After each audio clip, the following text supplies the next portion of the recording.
January 27, Monday, simulan mo na masagana ang buhay ninyo. Itaboy ang mga kamalasan at papasukin ang maraming swerte, maraming pera. Subukan nyo po ito. Ito po ay ang ating cinnamon at ang star anise. Proven po yan. Perfect na tambalan upang sa ganon, ang mga kamalasan sa loob ng inyong tahanan, mga kahirapan, pagtatalo, mga problema at kung ano man po mga problema mong pinagdadaanan maging sa usapin ng kalusugan, mainam na gawin niyo po ito dahil magtataboy ito ng mga kamalasan.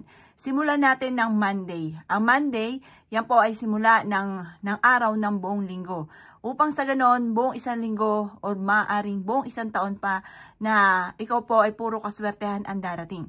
Subukan niyo po ito at laging positive lamang.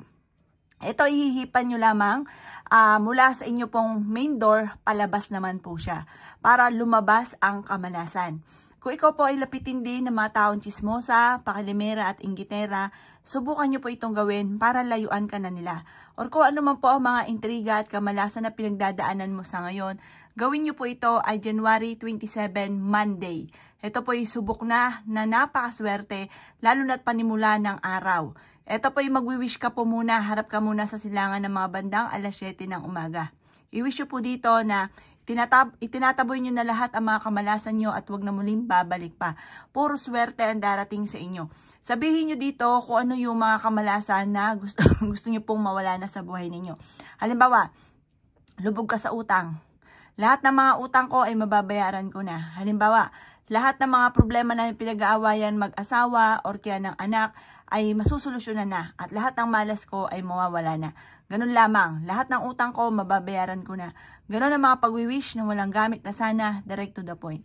At kayo mismo ay maa-amaze dahil matapos nyo po itong gawin, may mga darating sa inyo na hindi kayo makapaniwala sa mga blessing. May mga tatawag sa inyo or may matatanggap ka message na ikaw po ay kung ano man yung winish ninyo, matutupad ka agad. Or mapapansin niyo yung mga pag-uugali sa loob ng inyong tahanan, mababago po yan. Kayo mismo ay magugulat sa magandang resulta po nito. Subukan nyo po ngayong umaga ng Lunes upang sa ganon ay salubungan nyo ang swerte. Kayo mismo ay mamamangha dahil magsusunod-sunod ang blessing po sa buhay po ninyo. Subukan nyo po itong gawin at good luck po sa inyo po lahat.